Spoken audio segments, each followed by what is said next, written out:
Señor participante del diplomado en la nueva ley procesal de trabajo, tengan ustedes muy buenas noches.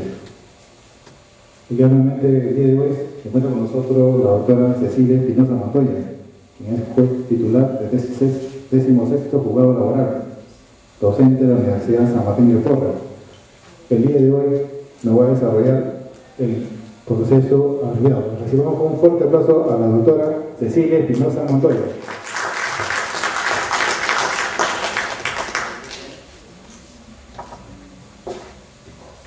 Buenas noches, estoy muy contenta de compartir esta noche con ustedes algunos conceptos acerca del proceso abreviado. Sin embargo, conforme ven en la pantalla, se me ha solicitado, teniendo en cuenta el proceso principal, matriz, incluso del abreviado del proceso ordinario, vamos a hacer brevemente un refuerzo y un repaso de lo que constituye el proceso ordinario laboral. Seguidamente vamos a ver un video de una audiencia abreviada y tocar las peculiaridades que se puedan presentar en un proceso abreviado para luego podamos apreciar realmente cuáles son estas diferencias y en qué tendremos que tener cuidado y especial énfasis para poder desenvolvernos en uno u otro proceso.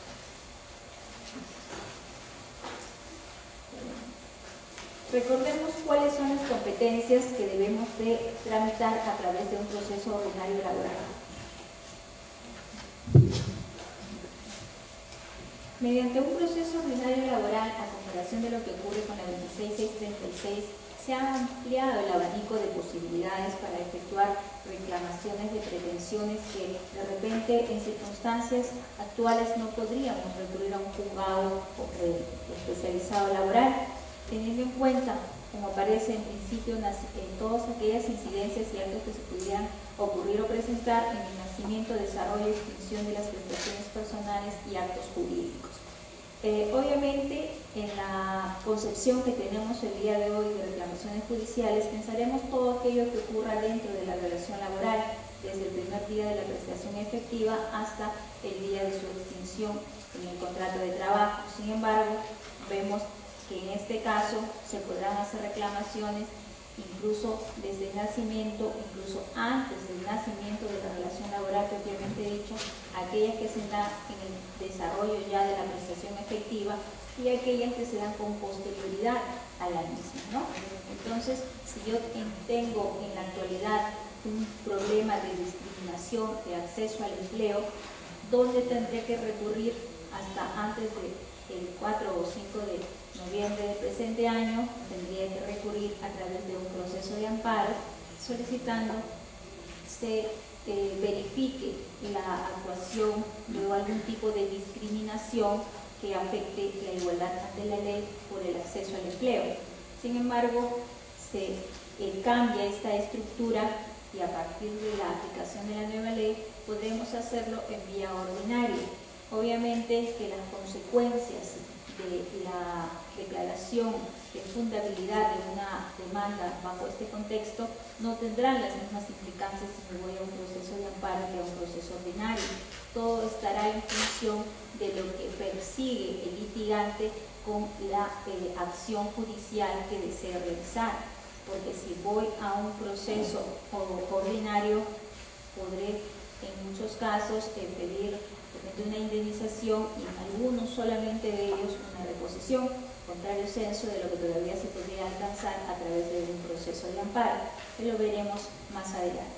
En cuanto a la extinción, obviamente nos estamos refiriendo principalmente a la indemnización por despido arbitrario y con el cargo de discutirlo en otra ocasión, la posibilidad que vengo sosteniendo respecto de una indemnización adicional a la tarifada y contenida en el actual Decreto Supremo 003-97-TR y a la contenida en el proyecto de Ley General de Trabajo, la cual a mi criterio solamente versa en cuanto a tarifada a un aspecto de la indemnización, mas no cubre el daño moral que suele ocurrirse a través de los actos violatorios de derechos fundamentales, casi siempre concurren en un despido arbitrario injustificado. Bueno, siendo ello así, tendremos que manejarlo ya jurisprudencialmente acerca de la pertinencia o no de la indemnización adicional que yo les estoy mencionando. ¿Qué más vamos a poder conocer? Los actos jurídicos, las famosas solicitudes de nulidades de actos jurídicos que se vienen solicitando casi siempre por efecto de una renuncia coaccionada y que en la actualidad por jurisprudencia se viene conociendo a través de los juzgados especializados, pero en este caso ya tenemos su descripción en forma expresa. La responsabilidad por daño patrimonial o extrapatrimonial, esto zanja definitivamente la discusión que hemos tenido hace ya unos años atrás respecto a si los juzgados laborales eran competentes o no para poder verificar la pertinencia de los daños morales, más o menos lo que veníamos señalando. Hubieron jurisprudencias que decían que el daño moral debía de excluirse y que se es conocido únicamente en ese aspecto por los jueces civiles. Marcha atrás dio la Corte Suprema y reconoció que siendo parte de la relación laboral, una acción puede ocasionar diferentes daños, ya sean patrimoniales o extrapatrimoniales, y por tanto ya ha sido expresamente reconocido en esta ley. Los actos de discriminación en el acceso, ejecución y extensión de la relación laboral, obviamente, como venimos señalando, teniendo en cuenta que ninguna relación laboral puede desconocer todos aquellos derechos fundamentales que tiene el trabajador en su calidad de persona, y estos pueden ser libremente ejercidos y obligatoriamente deben ser respetados por el empleador en su calidad de persona humana, y porque sobre todas las cosas se encuentra presente y la obligación de respetar la dignidad del trabajador como tal.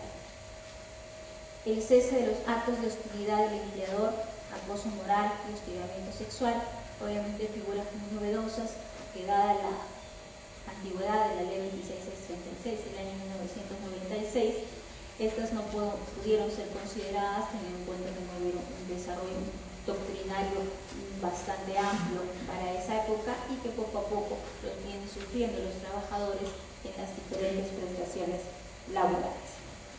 Entonces, bajo este caso, no solamente hablaremos de un acoso moral, sino también de hostigamiento sexual, que si revisamos el proyecto de Ley General del Trabajo, ya los encontramos desarrollando, para que esto ya se pueda materializar, para que tengamos dos normas concordadas y que esta ley pueda darle contenido a esta otra que solamente viene a ser el aspecto procesal. Pero si no tenemos un contenido desarrollado para poder conocer cuáles son los supuestos, cuáles son las condiciones, si estamos hablando de un hostigamiento sexual horizontal, vertical, si solamente se puede con el empleador, también se da la figura con el trabajador. O sea, si no tenemos en claro esas definiciones, va a ser un poco complicado que se pueda obtener una aplicación inmediata y tengamos que recurrir a las acciones de amparo hasta que no se definan esas situaciones legales a través de una nueva Ley General del Trabajo. Las enfermedades profesionales y los accidentes de trabajo, muy recurridas y conocidas por todos ustedes, las venimos conociendo en sus modalidades más frecuentes: la neumoconiosis y glicosis por enfermedad profesional de trabajo semina, la hipoacusia bilateral en sus diferentes modalidades, accidentes de trabajo por pérdidas de miembros o en muchos casos de vidas humanas, que lo que más tenemos que desarrollar en nuestra calidad de jueces son los criterios que nos van a servir para cuantificar los daños morales. Y aquí también hay una gran responsabilidad de ustedes en su calidad de abogados en la parte de la acreditación de los mismos. Si bien es cierto, los daños morales no los podemos ver, casi siempre resultan inmateriales, ellos no significan que no hay criterios objetivos para poder cuantificarlos. Entonces el juez tiene que aplicar esos criterios objetivos que le den la garantía a ustedes de saber cuál ha sido el razonamiento y el basamiento que ha tenido el magistrado para colocar tal o cual cantidad en lugar de otra que ustedes puedan haber solicitado, o para apelarle en su efecto si están de la contraparte. Entonces esa obligatoriedad de acreditarlos corresponde a ustedes y de justificarlas corresponde a nosotros en nuestra calidad de operadores judiciales. La impugnación de los reglamentos internos de trabajo también constituye otra de las competencias por razón de materia que vienen aplicándose ya en los distritos judiciales donde se ha puesto en vigencia esta ley y que en todo caso no reviste mayor dificultad por parte de ustedes, ¿no? Luego tenemos los conflictos vinculados a una organización sindical, entre esta y otras organizaciones sindicales, incluida su disolución. lo que en la anterior ley conocemos como conflictos intrasindicales y extrasindicales, en función de si son conflictos internos o de sindicatos con relación a otros sindicatos, o tal vez con sindicatos de otros niveles. El cumplimiento de las obligaciones generadas o contraídas con ocasión de la prestación personal de servicios exigibles a instituto, fondo, caja u otros. En esta ley se ha cuidado mucho el legislador en señalar ya no la prestación de trabajo, sino la prestación personal de servicios exigibles, en tanto ha ampliado la presunción en el entendido que no solamente nos estamos focalizando y centralizando en lo que es una prestación reconocida, sino que por la experiencia de los sinnúmero de casos vemos que la mayoría, el 80%, son prestadores de servicios con relaciones laborales encubiertas. Entonces, casi siempre, 99.9%, el empleador lo que hace es deducirnos la excepción de incompetencia porque formalmente para ellos son locadores, ¿no? Y por tanto también la falta de legitimidad para laborar.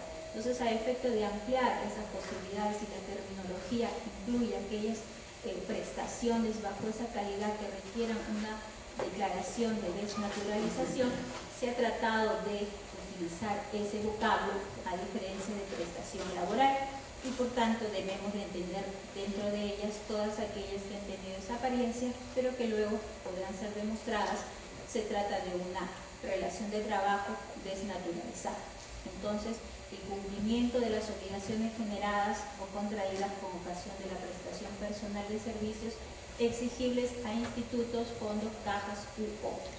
¿Por qué ha incluido expresamente estas entidades que no las podemos llevar como una entidad privada?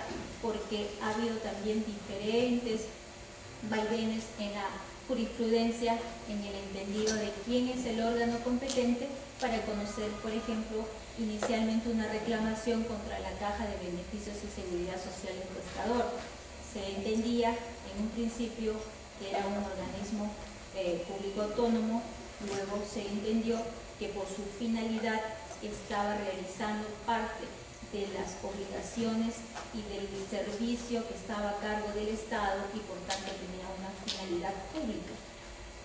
Por un lado, había magistraturas que señalaban que el juez laboral era competente para ver las reclamaciones de CC en la actividad pesquera y por otro, jueces y salas que indicaban que correspondía el conocimiento de un juez contencioso administrativo bajo ese procedimiento.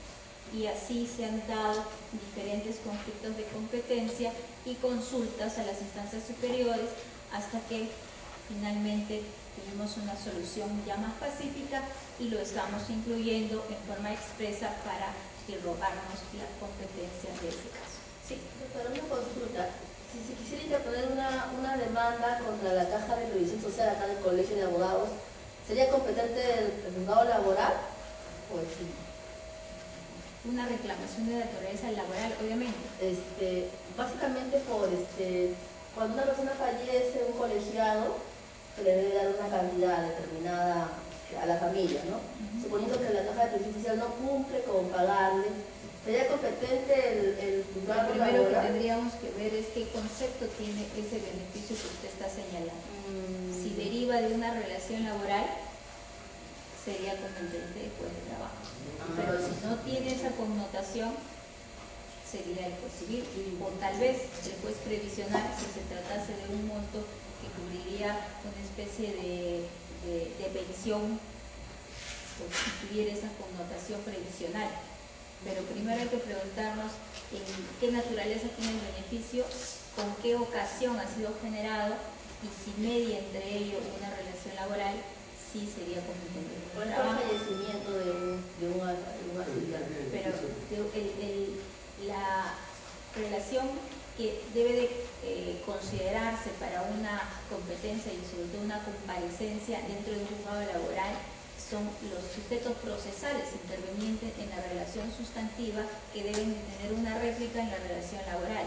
Entonces, si es un afiliado con el colegio, no ha mediado en ningún momento una relación de vínculo laboral. Es un beneficio de otra naturaleza. Acá solamente pueden vincularse donde existió una prestación de servicios o una relación de trabajo. Nada más. Seguimos. El cumplimiento de las prestaciones de salud y pensiones de invalidez a favor de los asegurados o beneficiados exigibles al empleador, a las entidades prestadoras de salud o a las aseguradoras. Un poco se relaciona con la pregunta, pero de la cual debe de tener bien presente que estamos hablando de los trabajadores que se la solicitan a los empleadores. ¿Okay? Luego el sistema privado de pensiones, que aquí tenemos que hacer una diferenciación y no vamos a pensar cuando leamos esta pretensión a las reclamaciones que hacen las AFP respecto de los aportes dejados de realizar y los pagos por parte del empleador. Si bien podríamos de primera lectura entender ellos, debemos de recordar que esa pretensión se encuentra a exclusividad o a cargo exclusivo de los juzgados de paz con especialidad laboral. Entonces, cuando hablamos del sistema privado de pensiones, estaremos pensando más en una negación de una pensión de un trabajador respecto de una AFP y no de la relación AFP-empleador. Nulidad de cosa juzgada fraudulenta laboral, también lo hemos incluido expresamente, aunque ya lo veníamos conociendo, a efecto de poder tener ya una materia en forma expresa y no por pleno jurisdiccional o por jurisprudencia como se ha venido desarrollando. Y en el último caso tenemos aquellas materias que a criterio del juez, en función de su especial naturaleza, deban ser ventiladas. Obviamente que esta norma pretende ser una norma avanzada y ser flexible al efecto de que se presentan otras posibilidades de reclamación, pueda tener una posibilidad de incluirlas ahí. Sin embargo, yo discrepo en este sentido, teniendo en cuenta que las competencias y las normas que las regulan son de carácter público, de obligatorio cumplimiento y son taxativas. Entonces, si me dicen que van a incluirse acá materias que a criterio de juez, mi criterio de repente no es el mismo que el criterio del juez del 15 o del 20 o del 29. ¿Qué va a pasar entonces en ese caso? Se va a crear un poco de inseguridad jurídica y vamos a tener que recurrir a las famosas consultas y al desarrollo jurisprudencial para saber qué competencia adicional a las no nombradas suelen ser o serán consideradas dentro de las competencias del juez especializado. Reconocemos la buena intención, pero sin embargo me parece que acá hay un fallo de técnica procesal. Seguimos. Entonces, si nuestro proceso matriz es el proceso ordinario laboral y el abreviado es una consolidación del mismo, diremos que el proceso ordinario laboral se inicia obviamente con la presentación de la demanda. Aquí en la presentación de la demanda yo quiero ser muy exhaustiva en el comentario, solicitando su gran tecnicismo que van a tener que desarrollar en la presentación de la demanda. La demanda se va a convertir, al igual que la contestación, en las piezas maestras del proceso laboral. De forma tal que deben de recordar que todo aquello que no ha sido contradicho será aceptado. Entonces, la forma de presentar una demanda en la nueva ley procesal del trabajo es una forma concisa, coherente, discriminada y sectorizada por pretensiones individualizadas. Ya no vamos a poder aceptar una demanda tipo sábana, a la usanza de las sentencias tipo sábanas que también se usaban, ya eso hemos ido cambiando nosotros por nuestra parte, vamos a mejorar y vamos a tener también que adecuar este proceso en cuanto a sentencias, pero de ustedes necesitamos que cada pretensión sea solicitada en un numeral independiente con la fundamentación correspondiente y de ser posible con las pruebas que abonan ese numeral, esa pretensión. Si yo estoy señalando que la persona ha cesado en la fecha X por despido, yo tendré que señalar en uno cuál fue el ingreso, en otro numeral cuál fue el ceso. Parecerá de repente una relación de inventario, pero es más efectiva por la experiencia de las cortes del interior del país, porque así le obliga a la contraparte a tener que pronunciarse por cada uno de los numerales que nosotros hemos elaborado. Si está en discusión la fecha de ingreso, no voy a poner en un solo numeral: he ingresado el 7 de octubre del 2000, habiendo desarrollado el cargo de obrero, habiendo cesado en tal fecha por despido. ¿Qué me dice la otra parte? Niego lo que se ha mencionado. ¿Cuál de todo? Todo. ¿Cómo voy a presumir en mi calidad de juez que está negando todo? De repente sí es parte cierto y sí es parte falso. Entonces vamos a perder tiempo con los efectos de las calificaciones y las subsanaciones. Entonces, si en cambio yo en un numeral le digo he ingresado en tal fecha, la otra parte me dirá no he ingresado, y eso ya generará la controversia respecto a ese aspecto. De repente el cargo es lo que está en discusión, de repente la categoría, de repente la forma de cese o la fecha. Entonces todos esos hechos deben de estar aislados cuando son ideas distintas y cuando hay contradicción entre los hechos expuestos. Si es una circunstancia pacífica donde no hay contradicción por la otra parte, ok, no hay ningún problema, de repente lo puedo consolidar en un solo punto, porque la otra parte no se va a pronunciar al haber coincidencia entre ambas partes. Pero si aún así lo enumero de forma secuencial, de forma lógica, coherente, y la otra parte simplemente se limita a contestar como en la actualidad, niego y contradigo toda la demanda en todos sus extremos, tampoco será una contestación válida, y aquello que no ha sido puntualizado será considerado como aceptado.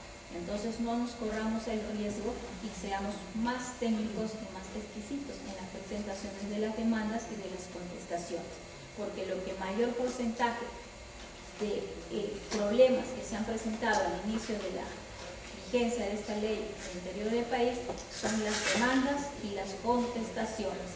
Y si estamos dentro de un proceso abreviado, con mayor problema, porque ustedes ahorita van a ver que entregamos la demanda y en ese acto se entrega la contestación.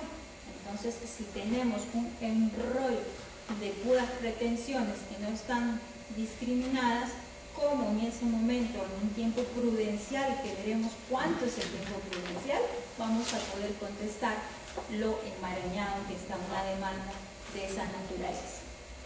Presentada la demanda con todas las de la ley, conforme saben hacerlas ustedes, ¿qué es lo que va a pasar en ese caso? Se van a verificar todos los requisitos de la demanda y el juez emite una resolución mediante la cual va a citar a las partes a una audiencia de conciliación. O sea, en la actualidad, y también ya un poco les voy adelantando el flujograma, aprovecho calientita, es primicia calientita, voy a aprovechar de contarles un poquito el flujograma ya la parte administrativa. Ustedes van a ingresar su demanda a un lugar que hasta la actualidad lo conocemos como CDG. Ingresa su demanda a CDG, presenta, la persona de ventanilla le va a chequear que esté completo con las tasas, con los anexos, con todos los documentos que han ofrecido en la demanda, le van a dar su cargo de notificación y ustedes se van tranquilos a su estudio. Mientras tanto, al interior del módulo se empieza en ese instante a escanear cada uno de los documentos que ustedes han presentado para formar el expediente virtual. Escaneado estos documentos, se ingresa esa documentación digital al SIG, al sistema de seguimiento de expedientes. Entonces ingresa por sistema y ya lo puede visualizar el especialista legal, que ahora le van a denominar secretario judicial, como antiguamente se ha utilizado, y a la vez ya tiene acceso también el juez. Entonces, aleatoriamente, hasta el momento, los secretarios judiciales van a trabajar en sistema aleatorio, al igual que las demandas. O sea, el juez ya no va a tener su personal de sus dos especialistas legales, sino que el sistema va a determinar qué especialista legal es el que va a conocer ese proceso. Entonces vamos a tener al momento 16 juzgados especializados de trabajo que van a elaborar o van a coordinar en número 2 secretarios judiciales para cada uno, pero que en la larga va a despachar con 20 secretarios judiciales, ¿no? Entonces, le asignaron el expediente por sistema y este ya estará en condiciones de introducir su clave al sistema y poder visualizar en pantalla todas las piezas procesales y la demanda que han presentado ustedes. Adicionalmente, podrá solicitar el expediente físico si es que lo requiere para algún fin. Entonces, evalúa, verifica los requisitos que se deben de concurrir para la presentación de la demanda, prepara el proyecto de resolución y vía sistema le manda al juez el proveído que corresponde. El juez introduce su clave y visualiza digitalmente la demanda, los anexos y el proveído, ¿no? Entonces, verificado todos estos requisitos y el cumplimiento de los mismos, electrónicamente le hace clic y se imprime su firma digital. Regresa eso vía sistema, todas sus demandas y sus papeles se han movido del archivo, regresa al vía sistema la resolución con el visto bueno del magistrado y procede el especialista legal a generar la notificación virtual, ¿no? Para, dígame, el secretario judicial. Sí, todavía no me acostumbro, doctor, téngame paciencia. Regresa y el secretario judicial de actos jurisdiccionales, faltó todavía, es completo, porque hay secretarios jurisdiccionales de apoyo a audiencia, que son otros. Entonces, los secretarios jurisdiccionales de apoyo a causa generan la resolución digital o electrónica para el presentante, que son ustedes, en caso de ser los demandantes, y físicamente, porque se mantiene la primera notificación de la demanda en forma física, esta es remitida vía courier a los domicilios respectivos de los empleadores o demandados, dependiendo del caso. Entonces, recibido por el empleador, en esa primera resolución, se está calificando la demanda y se les está citando para audiencia de conciliación, que como dice la ley, debe de ser fijada no antes de los 20 días ni después de los 30 días. Perfecto. Entonces, como recién estamos comenzando y todos contentos y felices, se cumplen los plazos y los estamos citando dentro de ese término respectivo. Le llega a ustedes, a sus domicilios, los recaudos con la resolución y se preparan para poder visitarnos en la sede judicial para realizar la misa. ¿Listo? Entonces, hasta ahí estamos. Vamos a ver la siguiente.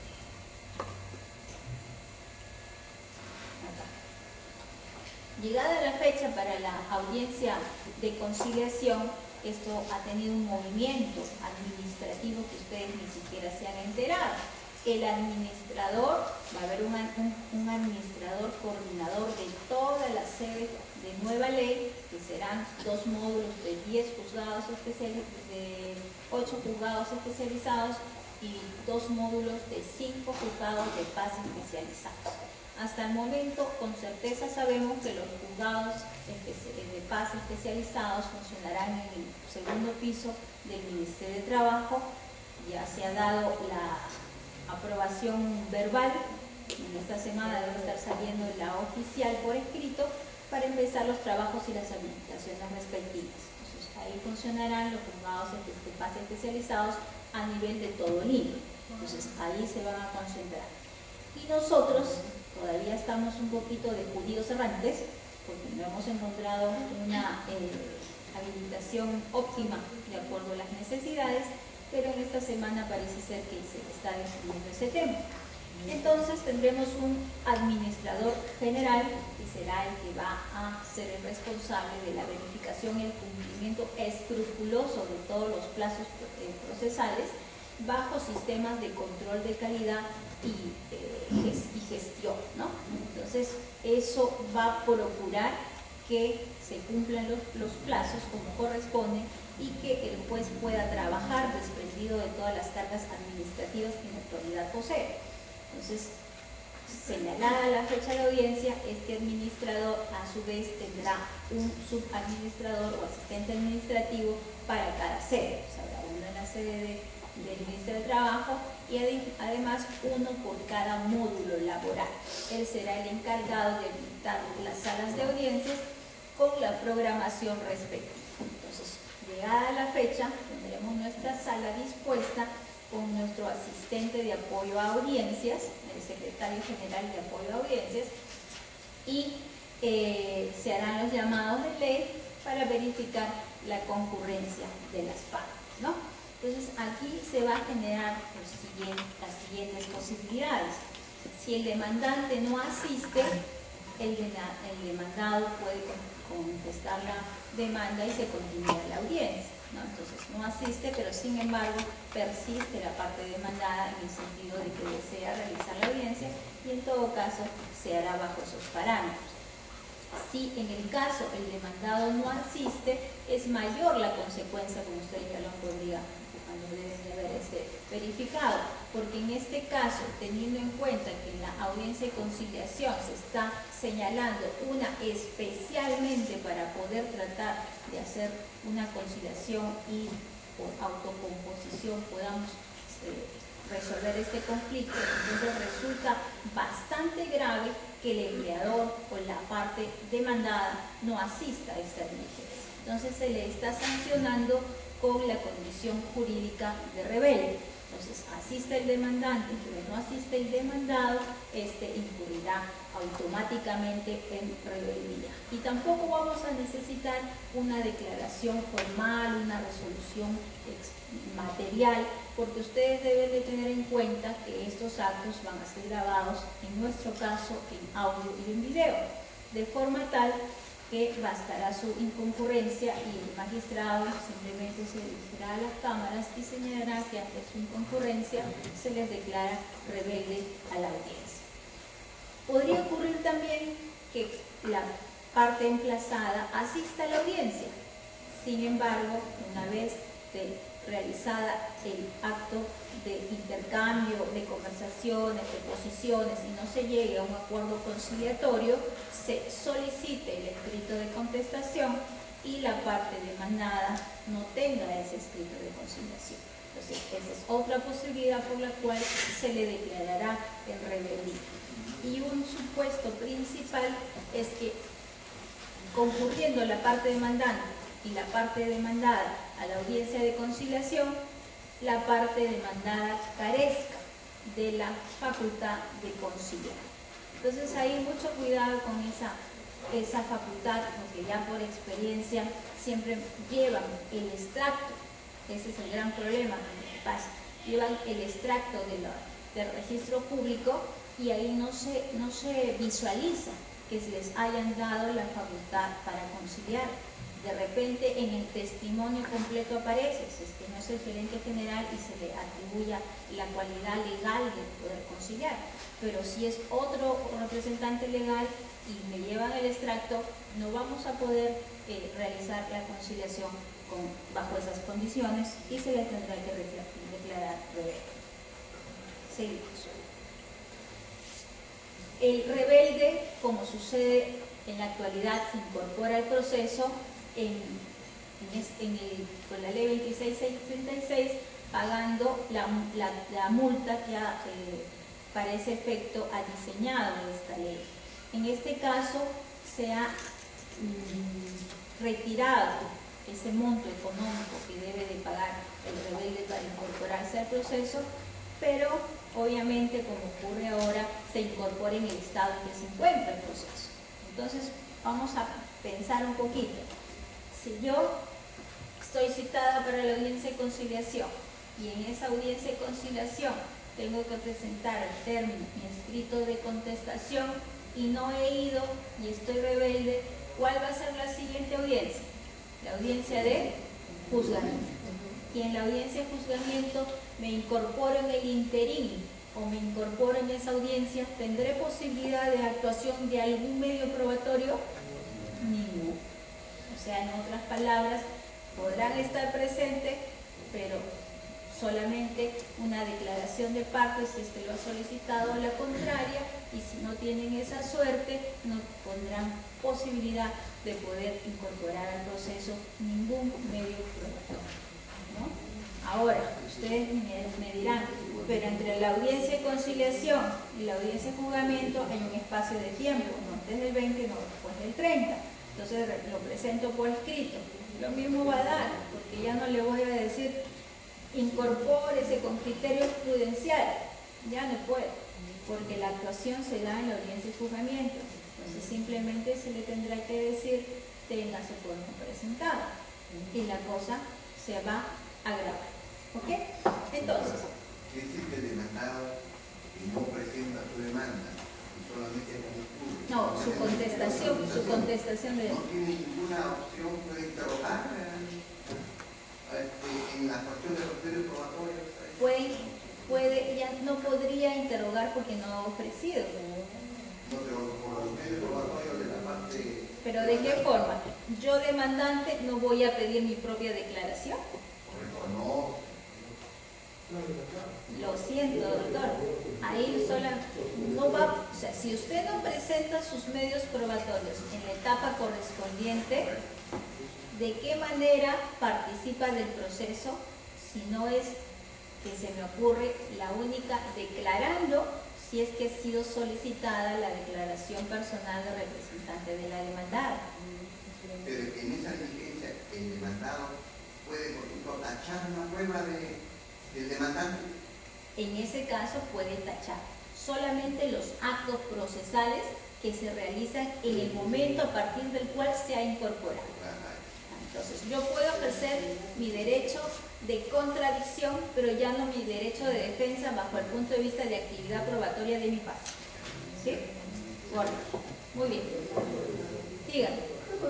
Si yo he tomado casi un conocimiento de esta demanda, en el caso de ser demandado, podría haber la nulidad porque no he sido notificado adecuadamente, de repente he cambiado de dirección. ¿Podría en ese momento o no podría ya presentar la nulidad de lo actual? En realidad, antes y ahora y siempre, cuando hay una deficiencia de notificación y se encuentra debidamente acreditado tal hecho, obviamente acarrea la nulidad porque usted no está debidamente emplazada y porque se le está recortando su derecho de defensa y de contradicción.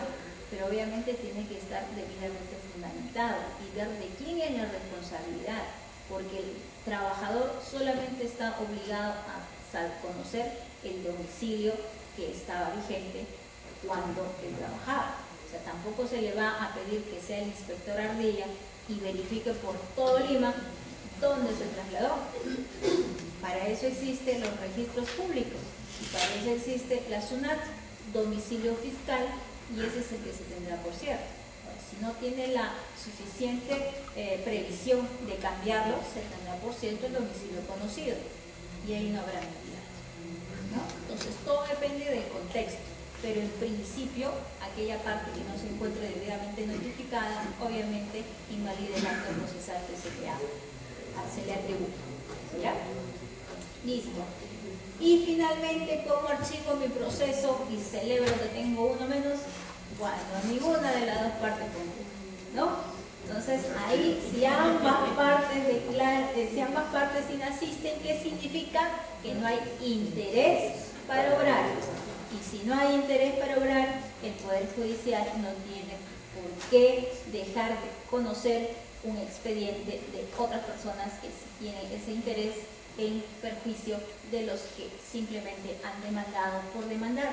Y es por eso también que se le da el plazo únicamente de 30 días para que reactiven el expediente si es que no ha concurrido la parte demandante a su diligencia programada, y es por eso también, señoras y señores, que se introduce la figura del abandono, ¿no? Así que, moraleja, camarón que se duerme, le archiva su expediente, ¿no? Entonces, tenemos que tener cuidado porque se reafirma la figura del abandono como un castigo a la falta de interés de obrar frente a la cantidad de demandas y la cantidad de atención que requieren otros procesos. Seguimos. Audiencia de conciliación. Han venido las dos partes, están debidamente identificadas, los DNI no han caducado, por favor. Qué tristeza me da cuando veo caduco. Por favor, esos detallitos a veces se nos pasa. Por favor, esos carnets de abogados, parecen algunos que los han lavado en el pantalón junto con en la lavadora. No se le ve ni el nombre, hay que cambiar el carnet, por favor, ¿ya? Entonces, salvado todos esos requisitos, el juez invita a conciliar sus posiciones y participa activamente a fin de que solucione sus diferencias totales o parciales. Y hago el énfasis en activamente precisamente porque, si bien es cierto, en la actualidad también tenemos la posibilidad de invitarlos a conciliación, esto forma parte de una audiencia única, ¿no? Entonces, tomamos nuestro tiempo, en verdad, pero ustedes también no me van a dejar mentir que un poco la posición que tienen los actuales intereses del demandado es no conciliar, porque la demora en el proceso es un incentivo para no conciliar. ¿Para qué voy a pagar ahora si voy a poder pagar de acá 4 o 5 años, ¿no? Entonces, eso es entendible desde el punto de vista de la defensa de esa parte. Sin embargo, en la actualidad, entre que concilio y entre que saco la sentencia, solamente van a haber 30 días. Y no creo que los intereses en el banco sean muy relevantes en 30 días, ¿no? Entonces, cuando uno concilia, casi siempre hay un ahorro para la parte demandada, porque hay extremos que, si bien es cierto, la ley indica que son irrenunciables, a la vez no están debidamente acreditados y por tanto son negociables. Un ejemplo de ello es las horas extras. Las horas extras están protegidas por la ley, es un derecho mínimo necesario, es un derecho legal y me van a decir ustedes, están protegidos por la Constitución como derecho irrenunciable. Pero pregunto yo, ¿todas las horas extras que ustedes demandan están debidamente acreditadas? En la mayoría de los casos no. ¿Y esto con qué se salva? Solicito la exhibición de las tarjetas de control y asistencia que deberá hacer la demandada. La demandada que dice, me opongo porque no las tengo. Se han perdido, nunca las tuve, el vigilante apuntaba, pero ya no tengo el cuaderno y por la ley de favorecimiento de la conservación de documentos ya pasaron los 5 años y con eso rellené mi último muñeco de año nuevo, ¿no? Entonces, nunca tiene nada. Entonces, en esos casos vamos a pensar en carga probatoria. ¿A quién le corresponde acreditar la realización de horas extras? Al demandante. Entonces, eso demuestra lo que dije al principio, es un derecho protegido por el principio de irrenunciabilidad. Pero una cosa es derecho indisponible y otro pretensión no acreditada. Si es un derecho indisponible, pero sobre el cual no tengo una prueba fehaciente, acuérdense que ustedes son los que tienen que acreditar con su demanda. La prueba de oficio es excepcional y no se suspende ninguna audiencia por una prueba que el juez no considere excepcional y de vital importancia para él y que haya sido introducida al proceso. Entonces, ¿esas horas extras son conciliables o no? Son conciliables, ¿no? Entonces, por eso tenemos que ir con otra mentalidad a la audiencia de conciliación y con la mejor predisposición tanto de la parte demandante, porque muchas veces la parte demandante dice, sí, yo las he realizado, estoy perfecto, nadie duda eso, el magistrado también tiene en cuenta, pero sin embargo, dime cuál es tu prueba. Sobre prueba, sentencia el magistrado. Sí. ¿Puedo ofrecer testigos o correos electrónicos para demostrar las horas extras? ¿También puede ser? Sí, las horas extras tienen que estar cuantificadas. Entonces, si usted ofrece testigos, tengo una presunción, pero ¿cómo llego a la certeza de la cuantificación? Porque las tengo que pagar por horas y por minutos y saber si fueron con un porcentaje de 35% o con 35% o con 100%. Entonces tengo que tener certeza, ¿no? Entonces, ahí está la capacidad y la destreza del abogado. Seguimos. Llega la audiencia de conciliación, hacemos todas las conversaciones, todos los esfuerzos del mundo para poder llegar a ese punto de equilibrio que satisfaga a mis dos partes litigantes, y si esto se logra materializar, puede darse acuerdo total o puede darse acuerdo parcial. Si se da un acuerdo parcial, entonces sobre ese tema se dictará la resolución correspondiente con calidad de causa juzgada, se tomarán copias, en este caso certificadas para formar el cuadernillo y también escaneadas para que eventualmente conste, y eso pasará a la etapa de ejecución y únicamente continuaremos el proceso con las pretensiones no conciliadas. Listo. ¿Cuánto plazo tiene el juez y las partes para arribar en una conciliación en audiencias sucesivas?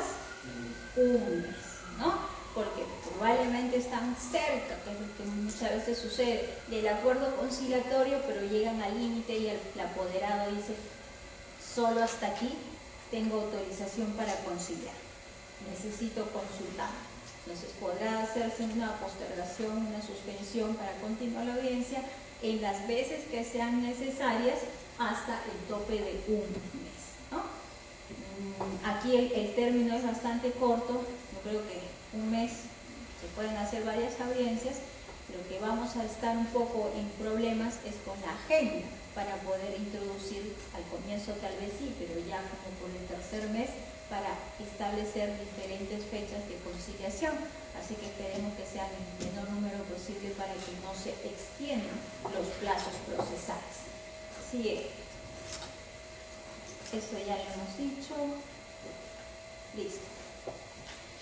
En el caso de haberse solucionado parcialmente el conflicto o no haberse solucionado, pues precisa las pretensiones que son materia de juicio. Entonces, conciliar parcialmente, saqué mi cuadernillo, eso se va a ejecución, y la parte que no he conciliado la continúo en el proceso. O no concilia absolutamente nada, inmediatamente después de eso, de ya dar por fracasada la conciliación, el juez lo que hace es precisar las pretensiones que son materia de juicio.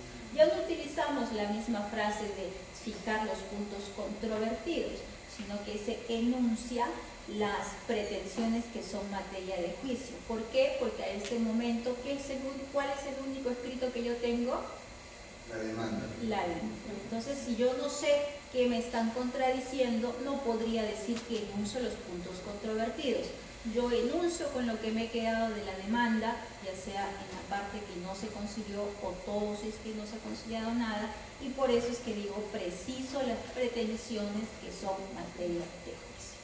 Una vez que he precisado este hecho, para clarificar y ya un poco depurar sobre lo cual me voy a pronunciar, solicito recién el escrito de contestación, ¿no? En ese acto me entregarán el escrito de contestación y en ese mismo momento se hará la primera evaluación de los requisitos de admisibilidad y procedencia que deben de concurrir también en la contestación y que van a ser igual de exhaustivos que para la demanda, y si hay algo notorio o evidente se dictará verbalmente también el auto para que se puedan subsanar algunos requisitos que se hayan omitido.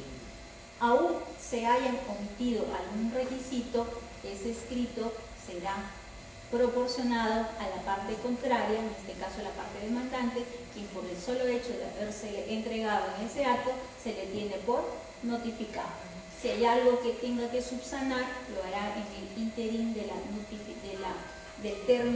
término que hay para la siguiente audiencia, que sería la de juzgamiento, y por escrito tendrá que subsanar las omisiones en que haya incurrido la parte demandada.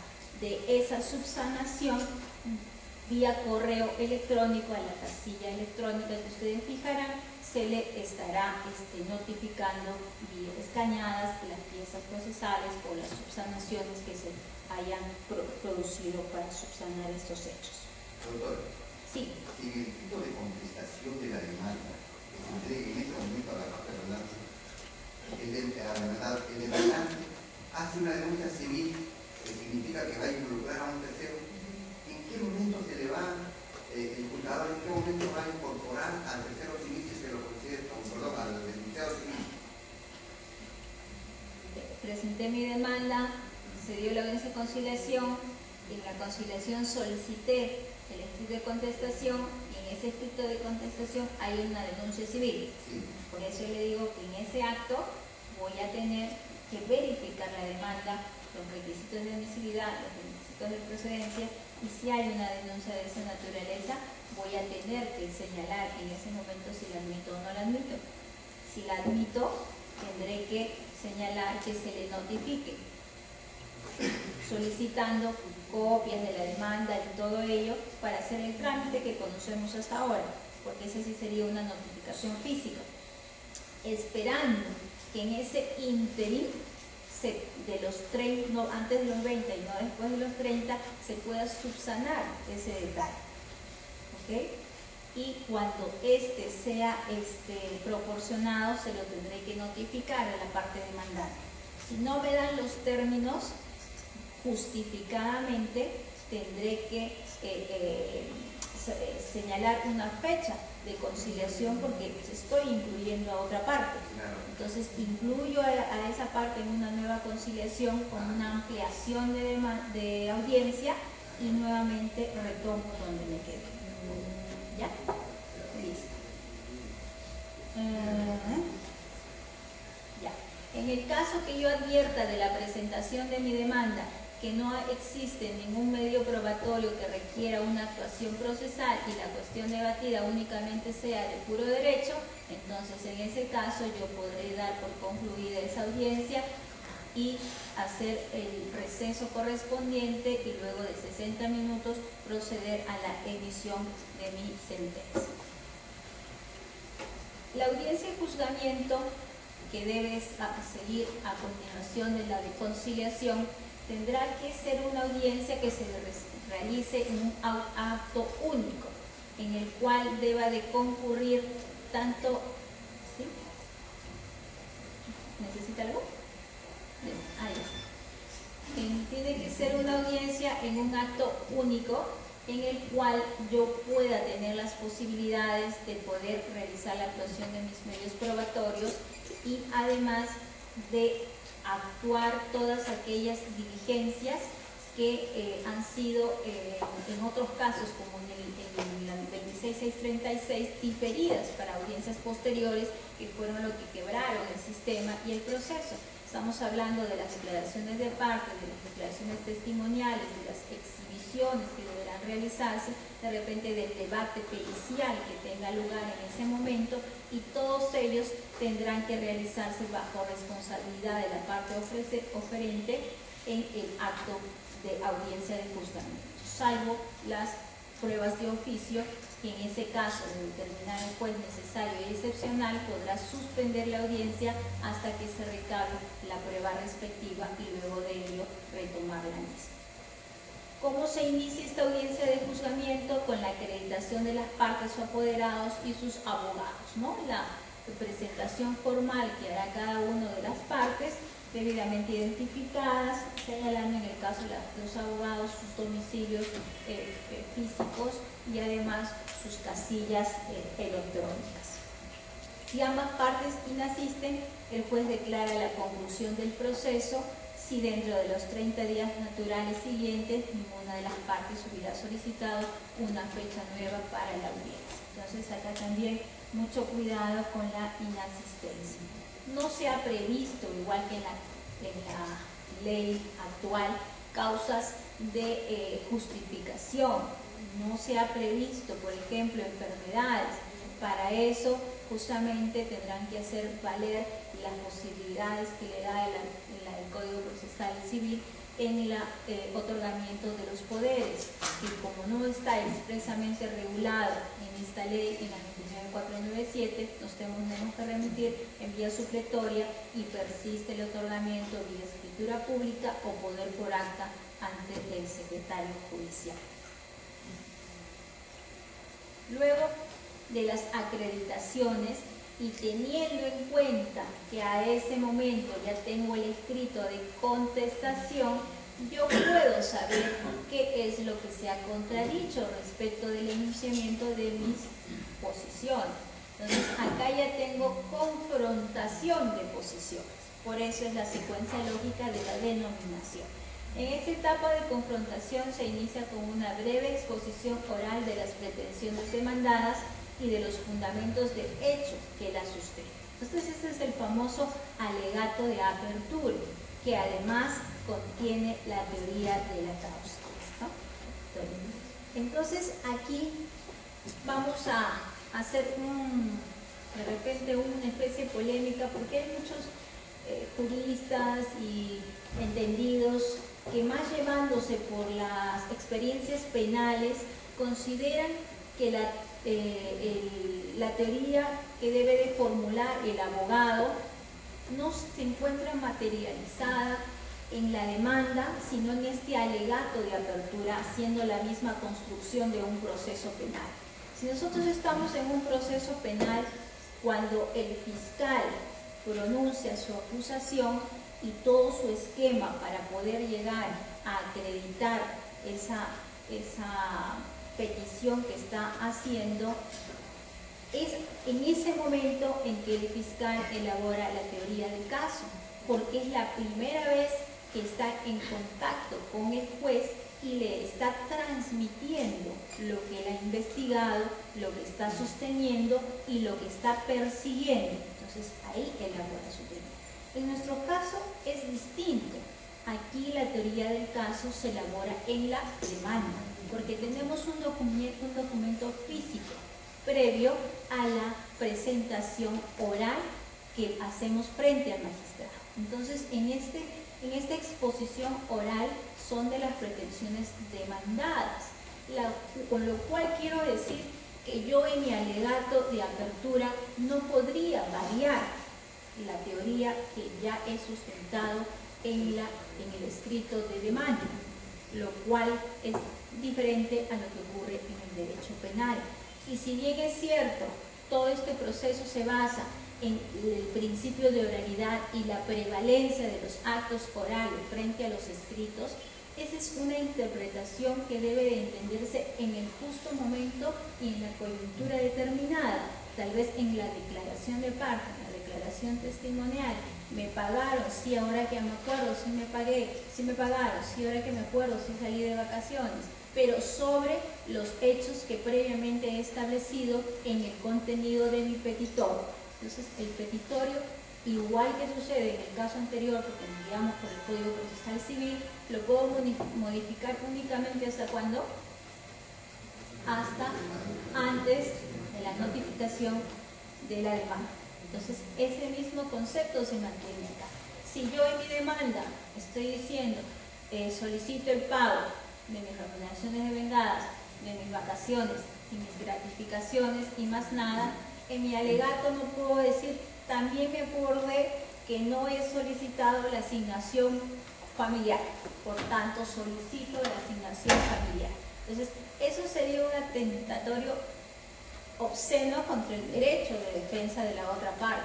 Si ya estoy en la etapa de juzgamiento, ya presenté mi contestación de demanda, ya elaboré mi estrategia de defensa, en esa audiencia van a sentenciar. ¿Cómo voy a poder cambiar mis pretensiones si yo no tengo ninguna oportunidad de contradecir la asignación familiar? ¿Okay? Entonces, bajo ese punto de vista y bajo ese entendido, es que este alegato es una referencia de lo que yo ya demandé y la expresión verbalizada de mis fundamentos de hecho que asisten a las pretensiones que estoy solicitando. Luego de eso, se le cede el uso de la palabra a la parte contraria, al demandado, quien a su vez también hará lo mismo a efecto de expresar las razones que tiene procesales o de fondo y que le llevan a contradecir la demanda que ha sido interpuesta.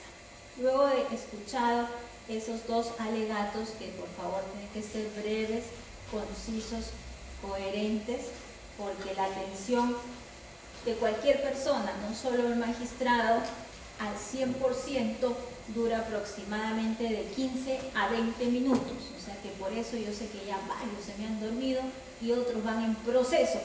Así que igual sucede con el magistrado. Ustedes tienen que captar el máximo de su atención en el término más breve posible, ¿ya? Para que justamente se capte lo esencial, lo nuclear que debe de haber en un alegato. Escucho. ¿Qué tiempo tenemos para, porque a veces las audiencias tienen 5 minutos nomás para formular sus alegatos? Ahora, aquí en esta audiencia, ¿cuánto tiempo tenemos? No existe un glosario de términos, ¿no? Sino que es lo que la razonabilidad infiere de acuerdo a la complejidad del expediente, ¿no? Si tiene una pretensión, no voy a pretender dictar por media hora de alegatos, ¿no? Hasta ahí ya el juez ya no lo escuchó y ya lo interrumpió también, ¿no? Porque hay que ser concisos. Uno sabe más o menos cómo hilvanar sus ideas, y si no sabe va a tener que aprender. Por eso es que decía que debe ser breve, concreto y conciso, ¿no? Para que pueda lograr ese poder de síntesis y para que pueda lograr captar la atención del magistrado. Entonces, no hay un término específico, pero calculo yo que entre 5 y 10 minutos son más que suficientes y razonables, porque aquí solamente estamos introduciendo al juez en los hechos. Transmito hechos. Cuando ya estemos de repente en la etapa de actuación de medios probatorios, también cuando tengamos que tachar, tengamos que ponernos, el abogado va a tener que hacerlo en forma verbal y por tanto tendrá otras oportunidades para poder expresar sus puntos de vista, además del alegato final. El demandante puede también formular exposición de hechos. ¿Se refiere al demandante trabajador o al abogado del demandante? No, el demandante trabajador, porque dice el abogado formula el alegato de derecho y el demandante no, exposición de hechos. En este caso lo que la ley señala es para el abogado. Cuando el juez requiera alguna información adicional como director del proceso, podrá en este caso hacer las interrogantes y los interrogatorios que desee en cualquier momento y a cualquiera de las partes. ¿Ya? Listo, entonces estamos en la exposición sucinta concreta de los hechos y luego de eso vamos a verificar que el juez enuncia los hechos que no necesitan de actuación probatoria. En este caso va a ser en sentido contrario. Si hay coincidencia o no han sido contradichos, como había indicado inicialmente cada uno de los puntos, el juez los da como aceptados. Entonces dice, no requiere probanza la fecha de ingreso, no requiere el cargo, la última remuneración, etc. Solamente constituye o requiere actuación probatoria el motivo del despido, por decir algo, ¿no? Entonces, por eso mucho cuidado con qué no se contradice, porque voy a proceder a indicar cuáles son los hechos que, si no han sido contradichos, por ende no requieren de probanza. Sería un absurdo mover toda la actividad judicial por algo que no va a ser materia de pronunciamiento. Luego de ello, señalará además que no requiere materia de prueba determinados hechos por tener calidad de cosa juzgada, por constituir hechos notorios, de repente derecho nacional y todo aquello que ustedes ya conocen debidamente, ¿no? Luego de eso, habiendo ya desmenuzado cada uno de esos hechos y habiendo dejado constancia expresa de lo que no voy a probar, me limito a recibir actividad probatoria solamente de los hechos que van a ser materia de confrontación. Por eso el juez enuncia las pruebas que admite respecto de los hechos necesitados de actuación probatoria. Por eso es que tenemos que perder la costumbre, bueno, poco a poco será que se vienen dando en otros lugares, no en Lima, no se va a dar, que tachamos en el escrito de contestación. Si se tacha en el escrito de contestación, estamos gastando energías en vano, teniendo en cuenta que no todas las pruebas que ha presentado la parte demandante van a ser admitidas al proceso o consideradas como parte del material probatorio. Por eso ustedes tienen que, obviamente, ir con todo su esquema armado y sus pruebas que acompañan para que sean declaradas en primer término admisibles sus tachas y oposiciones, y luego de eso esperar este momento que el juez enuncie cuáles son las pruebas admitidas respecto de los hechos que necesitan prueba. Entonces solamente se limitan a ese detalle únicamente. Inmediatamente después, las partes pueden proponer cuestiones probatorias solo respecto de las pruebas admitidas. Entonces, si el juez va a indicar A ver, señor demandante, dígame usted cuáles son las pruebas respecto a los hechos materia de probanza que usted está ofreciendo. Verbalmente introducirá la prueba del proceso señalando: estoy ofreciendo el mérito del certificado de trabajo de fecha 14 de octubre del 2004, etc., ¿no? En el cual consta que yo no era un trabajador independiente, sino que encima tengo representación por parte de mi empleado. La carta de fecha tal, la carta de fecha tal, ¿no? Verbalmente va indicando las pruebas que está presentando. Entonces, tenemos las pruebas determinadas y la otra parte dirá: señora juez, solicito el uso de la palabra a efecto de formular las tachas. Muy bien, ¿sobre qué tacha va a formular usted? ¿Sobre qué documento va a formular usted sus tachas? Sobre tal o cual documento. Estas son las pruebas que sustentan las mismas. Por favor, sustente usted verbalmente sus fundamentos, tales y cuales y cuales y cuales. Muy bien, se admite la tacha, traslado. Señor, usted sírvase a expresar su absolución, también tendrá que expresarlas verbalmente, y luego de eso se recaba el material probatorio, se señala que se incorpora al proceso y tampoco las resuelve el juez en ese momento, sino que todo deberá ser resuelto conjuntamente con la sentencia. ¿Ok? Listo. Entonces, todo ello respecto de las cuestiones probatorias. Luego, si hay pruebas de otra naturaleza, el juez toma juramento conjunto a todos los que vayan a participar en esta etapa. Esto de juramento conjunto es bastante flexible en realidad. Por los usos y costumbres que se vienen dando en el interior del país, hay jueces que sí le toman juramento conjunto, si es que hay declaración de parte, representante legal de la demandada, al demandante, al testigo, al perito, en fin, un solo acto, juran todos, ¿no? En otras ocasiones ya un poco depende del manejo del juez, cómo se le acomode más, va tomando en función de en medida que va realizando la prueba a cada uno de ellos antes de iniciar la prueba correspondiente. Según la norma que estamos comentando, primero se va a solicitar la declaración de parte, luego las testimoniales, posteriormente las pericias, los reconocimientos y finalmente la exhibición de los documentos. En ese orden según se indica. Agrega que si agotada la actuación de estos medios probatorios fuese imprescindible la inspección judicial, el juez en ese caso sí suspende la audiencia, señalando día y hora y lugar para la realización de la prueba que se ha indicado, ¿no? Entonces, podrá de repente necesitarse también concurrencia de las partes, de los testigos o los peritos, entonces según la naturaleza de la inspección y de las necesidades, se les citará a todos los que estén involucrados en la mesa.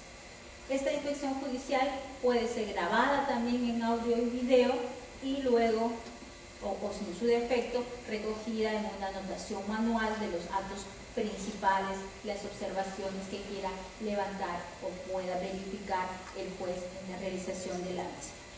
Una vez que se concluye esta inspección judicial en el lugar en que se encuentre, como se está grabando o se está anotando las incidencias, en ese mismo acto se señalan ya el día y la hora para poder continuar con la audiencia de juzgamiento. Continuada esta audiencia, en ese acto se procederá a solicitar los alegatos de clausura y finalmente el intermedio de los 30 minutos para que podamos emitir nuestra sentencia. En el caso de que no se haya realizado esta audiencia judicial o luego de realizada y retomada la audiencia de juzgamiento, dice finalizada la actuación probatoria, los abogados presentan alegatos de clausura, ¿no? Que es lo que ya en ese momento tendrá la oportunidad el abogado de indicar qué cosa ha sido probada.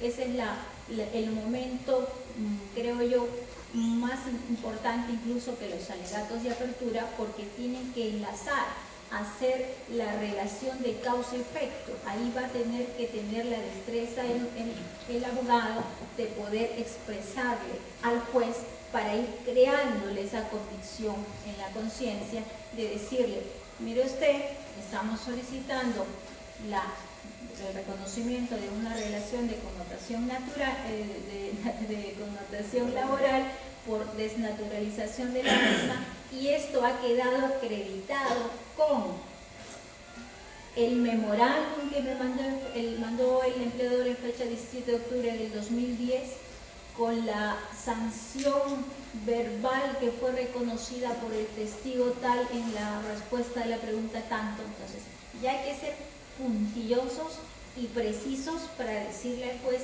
qué cosa ha sido acreditada y con qué prueba y en qué momento de la audiencia, ¿no? Entonces, así como fueron detallistas y súper definidos en la demanda, en el alegato de clausura ustedes le señalan qué le van pauteando, qué ha sido acreditado y con qué. Y eso le va a servir al juez de sustento para darle la razón, o por el contrario, desestimar las pretensiones. Terminada esta audiencia con los alegatos finales, se hace el receso de los 60 minutos, transcurridos los cuales el juez reanudará la audiencia y por lo tanto saldrá a dictar sentencia. Nosotros aquí en el Distrito Judicial de Lima, por las conversaciones que ya venimos teniendo con los colegas, tenemos un compromiso de cumplimiento de norma que lo entendemos como dictar sentencia no solamente en el fallo que ésta pudiera tener, sino en la cuantificación monetaria de las mismas. Nosotros como Distrito Judicial de Lima creemos que tenemos una misión y la capacidad suficiente para poder en esa hora indicar a cuánto asciende el monto reconocido por el juzgado, ¿no? Teniendo en cuenta que si de repente, incluso tratándose de cálculos, un sol hace la diferencia. Imagínense qué pasaría si yo dijera fundada la demanda y por 10 céntimos resulta que es infundada la demanda. O sea, al trabajarse con sumas dinerarias, esto tiene una gran implicancia. Así que estamos preparándonos y solicitando todas las condiciones necesarias para que ustedes se vayan de esa audiencia no solo con el sentido del fallo, sino además con el monto económico que éste representa. Y excepcionalmente, eso también lo tenemos por consigna, solo y excepcionalmente diferiremos el fallo para los 5 días posteriores cuando la alta complejidad del expediente así lo amerite, ¿no? Porque también tenemos conocimiento de que se está desvirtuando un poco este proceso y en algunos distritos judiciales de repente por la carencia de recursos humanos, conocimiento y tecnología y muchas circunstancias, lo que se hace es quebrar la audiencia y hacer la continuación de la audiencia en 5 días para en esa continuación de audiencia recién emitir los fallos, ¿no? Un poco darle la vuelta a la norma y que no se evidencie que se está sentenciando en forma ordinaria y no excepcional después de los 5 días, ¿no? Así que como esto está grabado, nos hemos comprometido en ese sentido a dictar fallo cuantificado en el Distrito Judicial de Lima.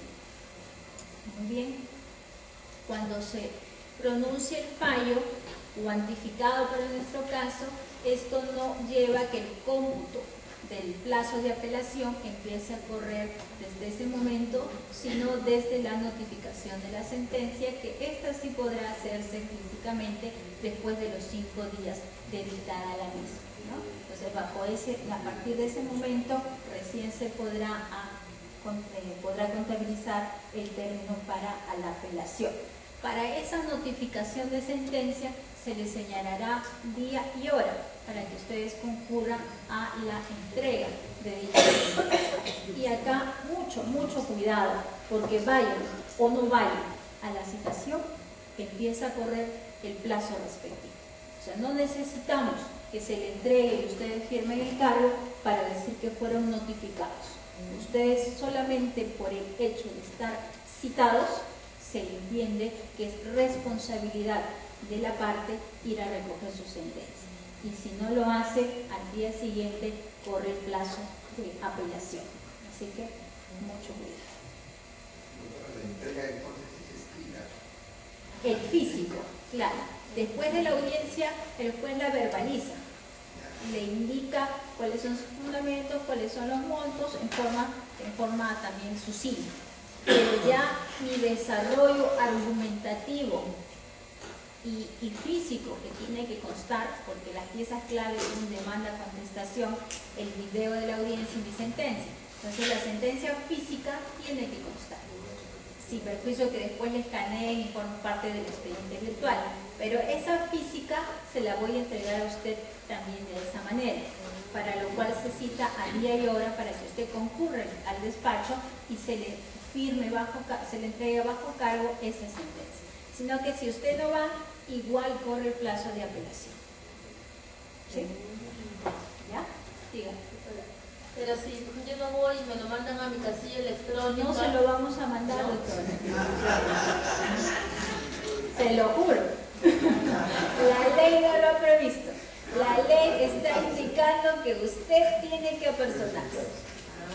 Sí, por eso. Si usted no se apersona, simplemente la doy por bien notificada.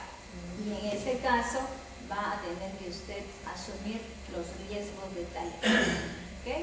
Les voy a poner un videito, no muy largo para que no se me duerman, lo único malo que no hay canchita, pero en el cual van a poder apreciar una audiencia abreviada.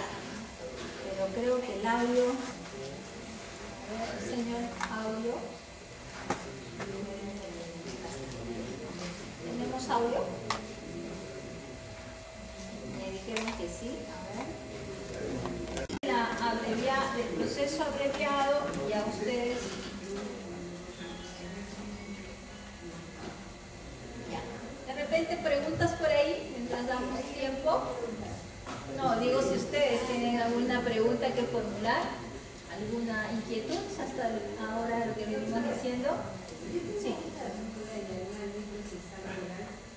Ahora los jueces laborales tienen competencia para ver también procesos contenciosos. En la nueva ley he leído que dice que las entidades de derecho público, los reclamos de los trabajadores de entidades de derecho público van a la vía contenciosa administrativa. Así lo dice Los la ley. empleados del régimen público. Los prestadores de servicios de las entidades de derecho público. Pero dentro de las entidades de derecho público hay el régimen laboral privado y el régimen laboral público. Ya. Okay. ¿Cómo se debe entender esto? Ya, vamos por partes. Los 16 juzgados que al momento van a conocer la nueva ley procesal del trabajo, no van a haber procesos contenciosos administrativos. Comienzan con carga cero y esos procesos contenciosos administrativos van a ir siendo conocidos los que ya están interpuestos por los juzgados liquidadores.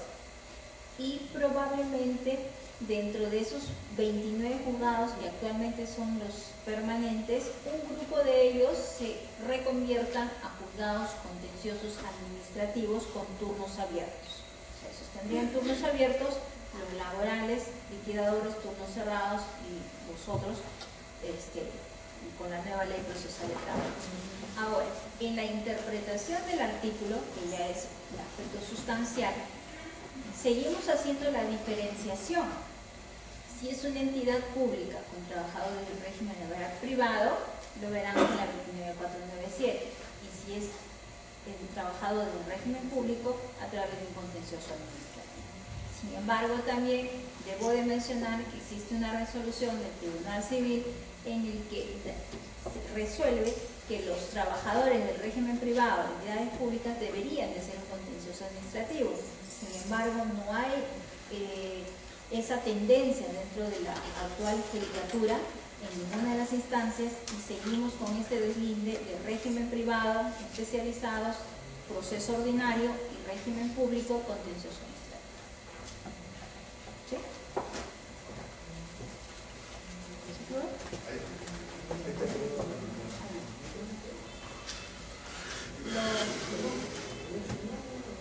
Lo coloco, señor.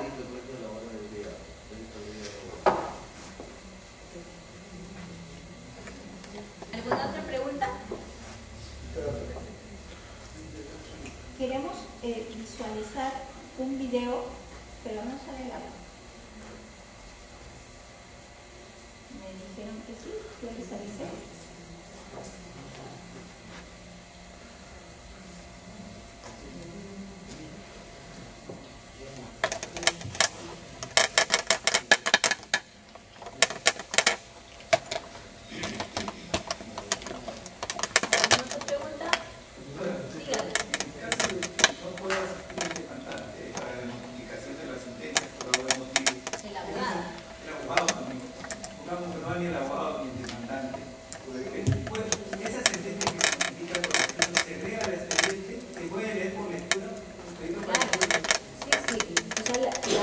Se puede leer por lectura, así es, no hay ningún problema. Sí. Una consultita. Yo puedo pedir en cada audiencia, puedo pedir copia de la misma en ese acto, o puedo llevar yo mi laptop, no sé, para ir tomando nota. Usted tendrá que pagar el arancel judicial correspondiente que se aplique para ese caso y la unidad de custodia de audios y videos le extenderá la copia respectiva de la audiencia grabada. No, un disco. Le dará un disco pero digitalizado.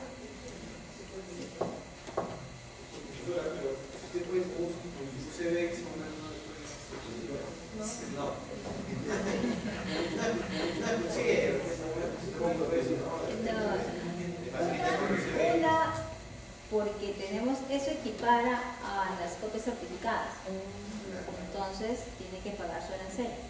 Y número dos, ya quita el orden de la audiencia, ¿no? Es un poco...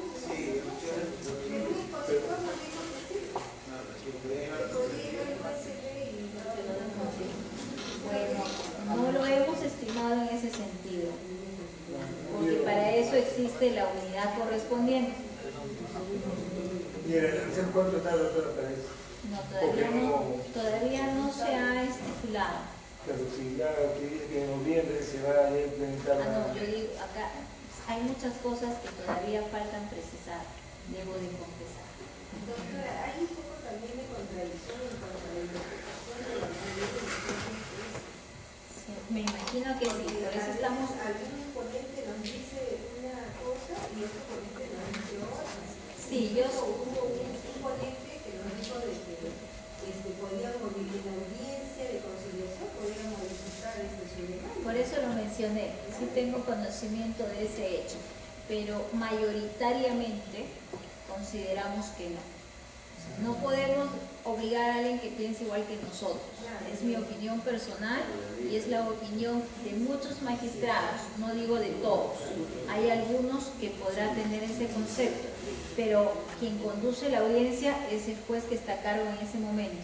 Y en todo caso será la segunda instancia quien tenga la palabra y definirá la interpretación del procedimiento en este caso, ¿no? Pero hasta por coherencia lógica, pienso yo, resultaría complicadísimo, por no decir imposible, hacer una modificación. Así es. Eso me obligaría a suspender la audiencia, un hecho que no está previsto y que dice el proceso. Ahí está, doctora. Lo coloco.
escribir, a ver si por ahí nos lo pueden solucionar y podemos continuar.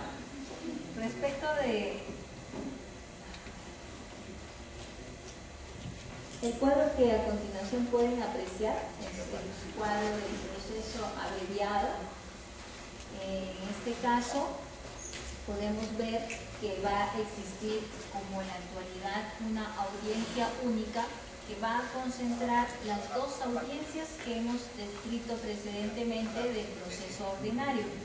Tenemos la audiencia de conciliación y la audiencia de juzgamiento en el mismo acto. Va a iniciarse, al igual que en el caso del proceso ordinario, con la presentación de la demanda. Aquí tiene una similitud con nuestro proceso porque presentada la demanda se va a comunicar los requisitos de forma y de fondo que deben de concurrir para su admisión, y esta demanda va a ser remitida físicamente a la parte demandada, quien tendrá en este caso un plazo de 10 días para contestar la demanda.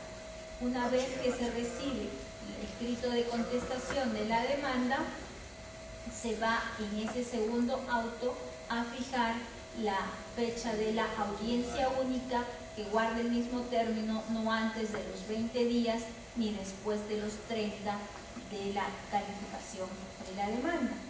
Entonces, en esta citación audiencia única vamos a comprender tanto la conciliación, que en este caso va a darnos la posibilidad, también igual que en el caso anterior, de poder llegar a un acuerdo conciliatorio, pero ya con un elemento adicional a esta conciliación, si ya estamos llegando con el conocimiento por parte de ambas partes, demandante, demandado e incluso del magistrado, con el conocimiento de cuáles son las posiciones contrapuestas. Recuerden que en el proceso ordinario yo enunciaba las pretensiones porque no tenía el conocimiento de la contestación. En cambio acá yo ya tengo demanda y tengo contestación. Entonces, decíamos que en la audiencia de conciliación aquí vamos a tener mayores elementos de juicio, incluso podría permitir una mejor conciliación ya sobre la base de las pruebas presentadas por las partes, para poder definir en forma concreta cuáles son los derechos que corresponden, cuáles puedo pagar, o de repente por ahí ya tenemos la boleta firmada por las vacaciones, por las gratificaciones. Entonces el juez va haciendo ya su selección en base a esos argumentos para poder también presentar su fórmula conciliatoria, recordando siempre, y así con negritas, con letra 48 y subrayado, que esto no es un adelanto de opinión. Ustedes deberán de tener la libertad en una audiencia de conciliación que todas las tratativas, los acercamientos que se van a realizar en ese momento no van a ser grabados. Todos esos intercambios y conversaciones no los obliga, no los sujeta jurídicamente para lo que luego pueda resolverse en la sentencia, y por tanto tienen libertad de poder expresar lo que consideran y hacer las ofertas económicas que estén a su alcance. De igual forma, lo que diga el juez no lo sujeta a su fallo y no constituye un adelanto de opinión. Luego que se arribe a esas posiciones, a ese acuerdo, recién se retoma y se reinicia la grabación en audio y video, ya para captar únicamente el acuerdo conciliatorio al que puedan haber llegado, o para dejar constancia que no se llegó a ningún acuerdo y continuar con la audiencia respectiva. Entonces, una vez que se realiza esta conciliación, nos remitimos al caso anterior, que puede ser parcial o puede ser total, o en su defecto no puede haber conciliación, y en ese mismo acto vamos a ingresar a la confrontación de posiciones. En la confrontación de posiciones señalaremos cuáles son los puntos de desavenencia entre las partes y recibiremos la actuación probatoria respecto de ese. Regla de conducta de audiencia: se encuentran prohibidos los celulares, las cuales tendrán que ser leídas antes del inicio de cada audiencia y tendrán podrán ser objeto de multa y sanción económica. Entonces se realizará la actuación probatoria y luego de ello igual igual recibirán lo que son las cuestiones probatorias con los respectivos actuación y sustentación de los medios que sirvan de sustento, los alegatos de clausura y la sentencia, ¿no? Entonces, en realidad, este viene a ser un consolidado con todos los argumentos y los elementos que tiene el proceso matriz, que es el proceso ordinario, y que está reservado, obviamente, para los juzgados de paz y para el caso de los juzgados especializados, para materias en las que la única pretensión es la reposición, ¿no? Entonces, aquí ya viene el otro punto de discusión en el que tampoco nos hemos puesto de acuerdo, conforme indica nuestra asistente, la doctora. La reposición, al haberse indicado como una vía procedimental especial, involucra todos los tipos de reposición, aquellos provenientes de despido nulo, en este caso de nuestro artículo 29, despido fraudulento, despido incausado, ¿todos ellos estarán considerados ahí? ¿Qué opinan ustedes? ¿O solamente estamos hablando de nuestro despido nulo que hasta el momento conocemos en forma taxativa? Sí, ya es noviembre, está la nueva ley procesal de trabajo y se ha producido un despido incausado que ustedes quieren llevar a litigio. ¿Qué es lo que van a hacer? Acción de amparo. Bueno, obviamente ningún proceso ordinario va a limitar ese derecho, ¿no? La acción de amparo es un procedimiento excepcional, pero de repente el tribunal empieza a decir que es lo más predecible, tiene usted una vía igualmente satisfactoria. Con el anterior procedimiento había la discusión y casi el consenso de que usted solamente iba a obtener indemnización, pero hoy en día le están diciendo que hay una vía para una pretensión que requiere reposición. Entonces vaya usted a la vía ordinaria y encima el plazo que le va a llevar el proceso abreviado es tan corto, son 40 días, entonces es hasta aún más rápido que un proceso de amparo, ¿no? Entonces, ¿por qué digo que no hemos llegado al consenso? Porque la mayoría de nosotros estimamos que con esta nueva ley sí somos competentes para poder conocer ese tipo de reclamaciones en cualquier tipo de despido, porque vamos a tener la posibilidad de pronunciarnos desde un contexto constitucional y verificar la pertinencia o no de un despido. Pero no es un tema ya agotado y existen posibilidades que otros magistrados no lo consideren así. Pero a eso debemos de agregar el pleno jurisdiccional, que creo que les mencioné justo el día que vine la vez anterior, se había realizado en la mañana, y una de las consecuencias o de los acuerdos a que se había llegado en este pleno jurisdiccional de la Corte Suprema era precisamente que los juzgados con la nueva ley son competentes para poder conocer todo tipo de despido que traiga consigo una reposición. Y siendo aún más extensos, señalaban que con la actual ley también, ¿no?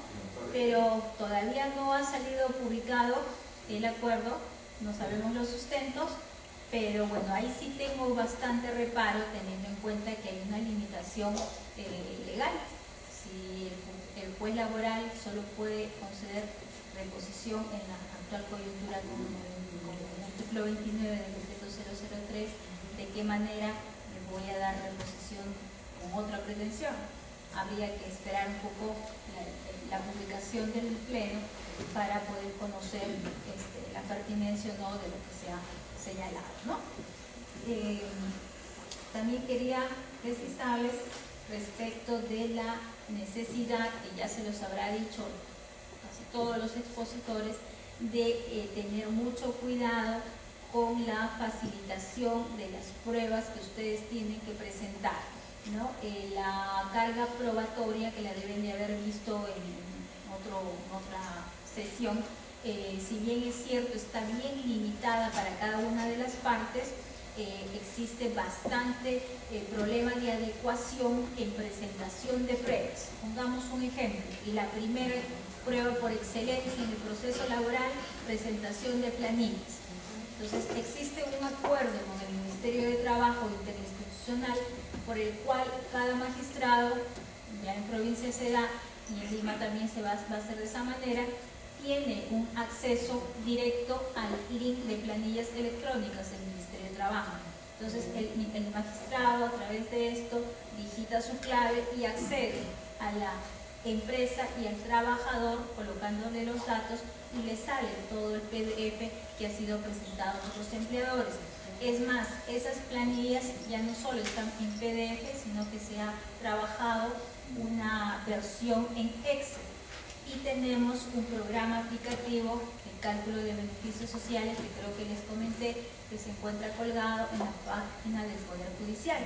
Entonces, se ha cuidado que el formato del sistema aplicativo de cálculo de beneficios sociales tenga la misma configuración que el de planillas electrónicas, de forma tal que se puede exportar el cuadro de planillas electrónicas a nuestro programa de cálculo de beneficios sociales que está abierto a todo el público, porque va a ser bastante laborioso poder sacar una sentencia en 60 minutos. Entonces hemos ido ideando ya mecanismos de trabajo que nos permitan tener estas herramientas.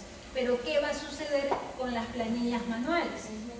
Entonces acá llamo a la reflexión y a la colaboración de todos ustedes, porque cuando ustedes presenten su contestación de demanda, en el caso de la parte demandada, tendrán que presentarla físicamente en copias legalizadas solamente de la parte pertinente al trabajador. No se me van a pretender presentar en el juzgado con su carretilla llevándome todas las planillas desde que se fundó la empresa. No, acá lo que van a hacer es dar la mayor concretización de los datos ubicados en el lugar correspondiente. Son 60 minutos, señores. Si ustedes quieren que cumplamos nuestro trabajo, tienen que aportar su trabajo. Entonces, llevarán sus planillas legalizadas o magnetizadas.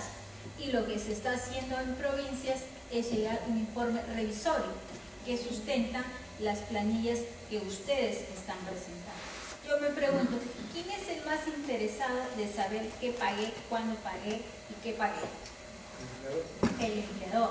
Entonces tiene que ser el más interesado de darnos la mayor claridad y posible de esa documentación que se solicita, ¿no? Entonces, bajo ese supuesto hay que tener mucho cuidado con la parte de las planillas. En segundo, sí, dígame. Doctora, y ¿ya no se va a estilar de mandar al especialista para que haga el informe de revisión de planillas? ¿Ya no se va a hacer eso?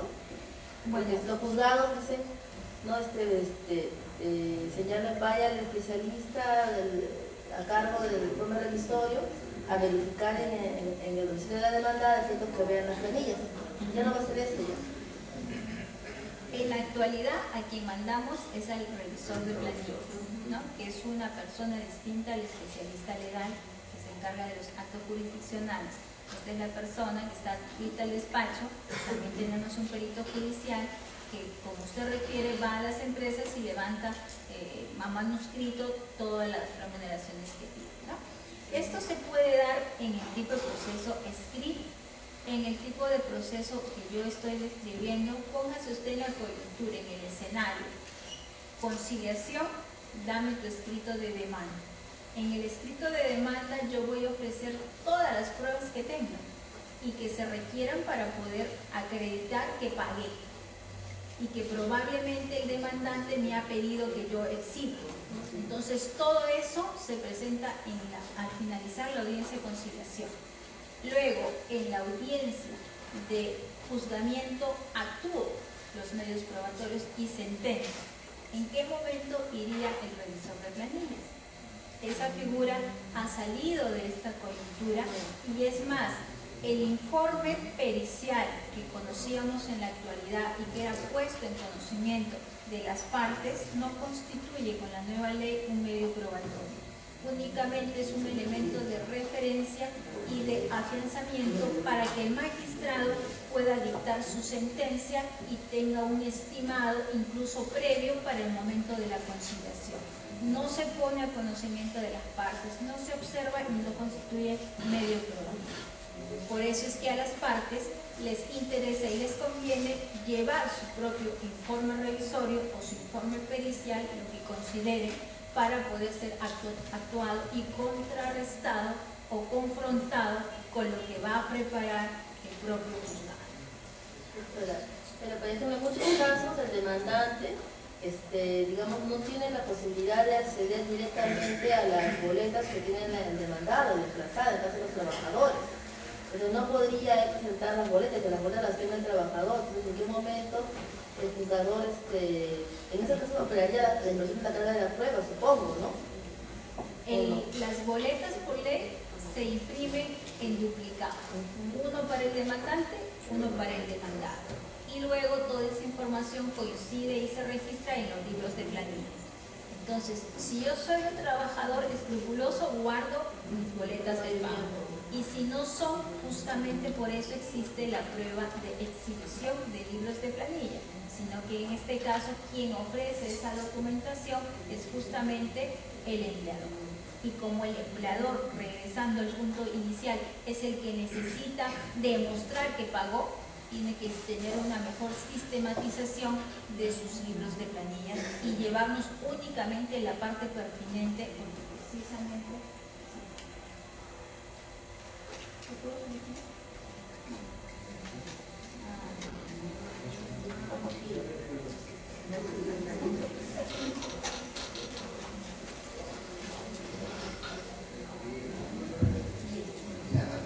Bueno, ya nos confirmaron de que les falta un pin y que no va a poderse visualizar el audio. De todas maneras yo se lo, pero el video, de todas maneras yo se los dejo en la pantalla. Tienen de un proceso ordinario y tienen de un proceso abreviado. El proceso abreviado obviamente concentra los actos que hemos indicado. Es un proceso en rebeldía, una desnaturalización del contrato de trabajo, y la función del juez se ve adecuada. El abogado no todavía tiene mucha experiencia, pero está, digamos, a la altura de las circunstancias. Que este proceso ordinario se los he traído con un propósito académico. Debo de indicar que es una de las primeras audiencias que se realizaron en Trujillo. Van ustedes a notar, ya o espíritu de cuerpo, el nerviosismo del juez, la deficiencia del abogado, así que a todos nos toca, cuando llueve todos nos mojamos. El juez en ese momento, era una de sus primeras audiencias, comenzaba a aplicarse la nueva ley de proceso de trabajo, comete muchos errores, es lenta la audiencia, se olvida de algunas cosas, lee mucho. Entonces sí hay críticas que se lee al magistrado, también hay muchas críticas que se lee al abogado, a la parte demandada, porque quiere tachar cuando no corresponde, le dice que absuelva y le dijo ya lo absolví por escrito. Entonces, por eso es que parto de la idea de que es un video académico, ¿no? Entonces, yo conozco al magistrado, le digo, lo siento mucho, soy muy mala, te pongo en evidencia, pero contribuye con la causa, ¿no? Acá lo que se trata es de aprender de los errores que en ese momento por la falta de experiencia se pudieron dar, pero que nos sirve a todos nosotros para poder mejorar cada día más, para poder prepararnos en esta labor que ya nos falta poco, ¿no? Realmente los meses pasan volando y creo que la premura se hace evidente. Ya van a comenzar con mayor fuerza las capacitaciones y creo yo que la mayor capacitación que debemos tener en este momento es en la argumentación y sobre todo en el poder de síntesis. Como voy a hacer gala de ese poder, me retiro para que ya